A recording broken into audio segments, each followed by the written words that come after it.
구약성경 84쪽입니다. 출애굽기 3장 11절과 12절 말씀 우리 한 목소리로 봉독하겠습니다. 모세가 하나님께 하리되 내가 누구이기에 바로에게 가며 이스라엘 자손을 애굽에서 인도하여 내리이까? 하나님이 이르시되 내가 반드시 너와 함께 있으리라. 내가 그 백성을 애굽에서 인도하여 낸 후에 너희가 이 산에서 하나님을 섬기리니 이것이 내가 너를 보낸 증거니라. 아멘. 지난 시간에는 우리가 왜 기도해야 되는지에 대해서 함께 나누었습니다. 그 내용을 다시 우리가 되새겨보면, 첫째, 기도는 능력을 공급받는 통로라고 했습니다. 우리의 힘과 지혜만으로는 하나님의 일을 감당할 수 없습니다. 기도는 하나님께 나아가 필요한 능력을 공급받는 유일한 통로입니다. 두 번째로, 기도는 평범한 사람을 하나님의 도구로 세울 수 있습니다. 우리처럼 부족하고 평범한 사람도 기도를 통해서 하나님의 뜻을 이루는 귀한 일에 쓰임받을 수가 있습니다. 세 번째로, 기도는 우리를 시험과 유혹으로부터 지켜줍니다. 기도하지 않을 때 우리는 영적으로 무뎌지고 쉽게 넘어질 수 있지만, 기도하는 사람은 하나님의 은혜 안에서 그 믿음을 끝까지 지켜낼 수가 있습니다. 네 번째로, 기도는 하나님의 약속이 이루어지는 통로라고 말씀드렸습니다. 하나님은 우리에게 약속을 주셨고 그 약속은 기도를 통해서 우리의 삶 가운데 이루어져 갑니다. 그리고 이어서 능력 있는 예수님도 하나님 아버지와 친밀한 관계를 누리기 위해서 기도하셨다라는 사실도 나누어 주었습니다. 오늘은 한 걸음 더 나아가 왜 내가 기도해야 하는가? 이 질문에 대한 한 가지 이유를 더 나누고자 합니다. 결론부터 말씀드리면, 기도 없이는 선교 사역뿐만 아니라 하나님께서 우리에게 맡기신 모든 사명을 온전히 감당해낼 수가 없습니다. 왜냐하면 사명을 감당하는 힘은 우리의 힘과 능력이 아니라 오직 하나님으로부터 오기 때문입니다. 출애굽기 3장을 보면 하나님께서 어느 날 모세를 부르십니다. 불타는 떨기나무 가운데 나타나셔서 모세에게 말씀하십니다. 가서 내 백성을 구원하라. 놀라운 부르심입니다. 그런데 이 부르심에 모세는 이렇게 답합니다. 내가 누구이기에 바로에게 가며 이스라엘 자손을 애굽에서 인도하여 내릴까? 한마디로 왜 하필 저를 부르십니까? 이런 대답입니다. 사명을 받은 모세의 대답이면서 동시에 모세만이 아니라 사명을 받은 모든 사람의 대답일 것입니다. 여러분이 하나님이라면 모세에게 어떻게 대답을 하시겠습니까? 저라면 이렇게 답할 것 같습니다. 모세야, 내가 너를 지금까지 준비시켰다. 정말 모르겠느냐? 이집트 궁정에서 40년, 미디안 광야에서 40년이다. 너는 애굽 말에 능통하고 어릴 적부터 바로와 안면이 있는 사람이다. 내가 이집트 왕궁에서 자라지 않았다면 누가 너를 만나 주겠느냐? 그뿐 아니라 내가 너를 미디안 광야에서 40년간 양을 치게 한 것도 다 이유가 있다. 앞으로 이스라엘 백성이 광야에서 40년을 지내야 하는데 너만큼 광야에 대해서 잘 알고 있는 사람이 없다. 너는 궁정의 지혜와 광야의 경험을 모두 가지고 있는 최적의 지도자다. 그래서 내가 너를 부른 것이야. 너는 이미 다 준비되었고 잘 할 수 있다. 실제로 모세는 왕궁에서의 경험과 광야에서의 경험을 모두 갖춘 준비된 지도자였습니다. 그런데 흥미로운 사실은 하나님은 그렇게 대답하지 않습니다. 모세가 왜 저입니까? 왜 저를 부르십니까? 라고 물었을 때 우리의 생각으로는 하나님께서 모세가 얼마나 잘 준비된 사람인지 이것을 설명하시면서 설득을 해야 할 것 같은데 하나님의 대답은 전혀 뜻밖이었습니다. 출애굽기 3장 12절을 보시게 되면 내가 반드시 너와 함께 있으리라 라고 말씀하십니다. 왜 저입니까? 라는 질문에 하나님은 왜 너가 그 일을 해야 하는지를 자세하게 설명하지 않습니다. 정상적인 답이라면 너가 잘 준비된 사람이라서 보내는 것이다. 너가 이 일을 감당할 최고의 적임자이기 때문이다 라고 말씀을 하셔야 될 것 같은데 하나님은 그렇게 대답하지 않으셨습니다. 그저 내가 너와 함께 갈 것이다. 가라. 이렇게 말씀하신 겁니다. 모세가 적임자라서가 아닙니다. 하나님 입장에서는 모세가 잘 준비되어서도 아닙니다. 하나님께서는 그와 함께 가실 것이기 때문에 가라고 하는 겁니다.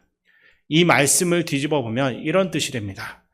너가 아무리 잘 준비되어 있어도 나를 놓치게 된다면 너는 아무것도 할 수가 없다. 너의 능력, 너의 배경, 너의 경험, 그 모든 조건들을 붙들고 갈 생각은 하지 말고 오직 나를 의지하고 가라라는 말씀입니다. 달리 말하면 기도하라라는 말씀입니다. 그러나 출애굽기 3장부터 6장까지를 우리가 자세히 보면 알 수 있듯이 분명 하나의 흐름이 나타납니다. 모세는 하나님 말씀에 끝까지 순종하지 않습니다. 하나님께서 분명히 너의 능력 때문이 아니라 내가 너와 함께 갈 것이니까 가라라고 말씀하시는데 모세는 4장 내내 자신이 갈 수 없는 이유를 말하고 있습니다. 출애굽기 4장 10절 말씀을 제가 읽어드리겠습니다. 모세가 여호와께 아뢰되 오 주여 나는 본래 말을 잘하지 못하는 자니이다. 주께서 주의 종에게 명령하신 후에도 역시 그러하니 나는 입이 뻣뻣하고 혀가 둔한 자니이다. 아멘.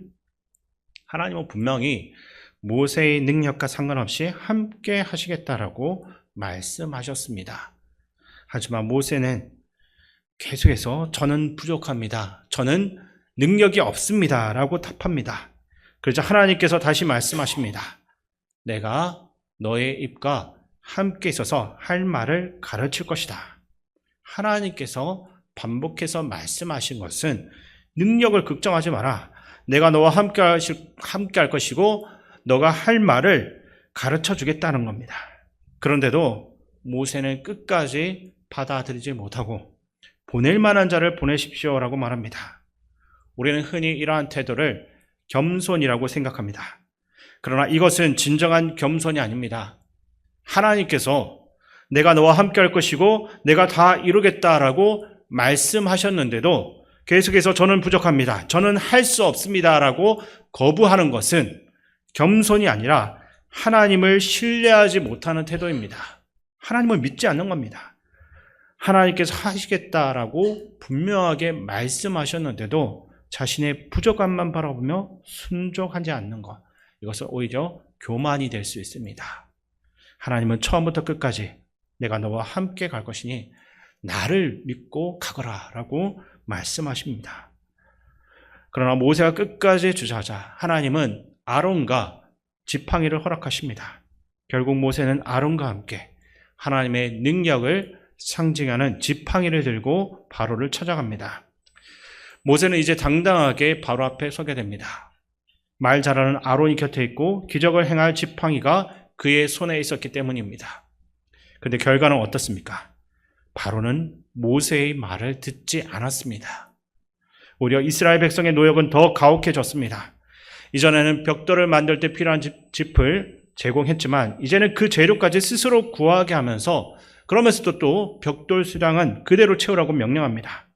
말 잘하는 아론도 손에 들고 있는 지팡이도 아무런 도움이 되지 않았습니다. 완벽한 실패였습니다. 이 부분이 매우 중요합니다. 성경을 자세히 보시게 되면 모세는 바로 앞에 나가기 전에는 기도하지 않았습니다. 하나님께서 붙여주신 아론과 맡겨주신 지팡이를 의지했을 뿐 하나님께 구하지 않습니다. 그리고 결국 실패를 경험했습니다. 만약 그때 모세가 성공했다면 어떤 일이 벌어졌겠습니까? 아론이 있어서 가능했다. 지팡이가 있어서 다 이루어졌다라고 생각했을 것입니다. 그러나 하나님은 모세에게 사람이 아닌 하나님만 의지해야 한다는 것을 깨닫게 하셨습니다. 그래서 모세는 마침내 하나님께 부르짖기 시작합니다. 그가 외쳤습니다. 주여, 어찌하여 이 백성을 이렇듯이 괴롭히십니까? 왜 저를 이리로 보내셨습니까? 도움이 될 것이다 라고 생각했던 아론도 결정적인 해결책이 되지 못했습니다. 하나님께서 주신 능력의 상징이었던 지팡이로 기적을 행하기는 했지만 그것만으로는 바로의 마음을 움직일 수 없었습니다. 결국 모세는 하나님을 찾을 수밖에 없습니다. 그래서 하나님께서 응답하시는데 출애굽기 6장 1절 말씀을 제가 읽어드리겠습니다. 여호와께서 모세에게 이르시되 이제 내가 바로에게 하는 일을 내가 보리라. 강한 손으로 말미암아 바로가 그들을 보내리라. 강한 손으로 말미암아 바로가 그들을 그의 땅에서 쫓아내리라. 아멘. 방금 읽은 이 말씀에서 우리가 주목할 단어는 이제입니다. 그렇다면 이 이제는 언제입니까? 기도하지 않고 아론과 지팡이를 의지하며 바로 앞에 섰다가 완벽하게 실패를 한 후 하나님께 부르짖기 시작한 때입니다. 말 잘하는 아론의 입을 통해서 역사가 일어난 것이 아닙니다. 말이 부족했던 모세가 기도의 입을 열었을 때 하나님께서 강한 손으로서 역사하기 시작했습니다. 실제로 예굽에 임한 10가지 재앙들은 모세가 하나님께 부르짖은 이후에 시작됩니다. 하나님은 우리의 힘과 능력이 아니라 기도를 통해 하나님의 일을 이루어 가십니다. 이 사건 이후에 모세는 완전히 달라집니다. 출애굽기 전체를 보게 되면 모세는 더 이상 사람의 도움을 의지하지 않습니다. 오직 하나님의 손을 의지하는 사람이 됩니다. 아말렉과의 전투에서는 손을 들고 기도하는 사람이 되었고 시내산에서는 하나님과 만나면서 40일 동안 머물렀습니다. 또한 진영 밖에 회막을 세우고 하나님과 대면하여 교제하는 사람이 되었습니다. 왜 이렇게 변했습니까? 모세가 비로소 기도의 능력을 깨달았기 때문입니다. 말을 잘하는 아론의 도움이 없어도 하나님의 손이 함께 하시면 충분했던 겁니다. 기도 없이 사명을 감당하려다 실패했던 경험, 사람을 의지하고 나아갔다가 좌절했던 그 쓰디쓴 경험이 오히려 모세를 진정한 기도의 사람으로 세울 수 있었습니다. 그러면 우리는 왜 기도해야 됩니까?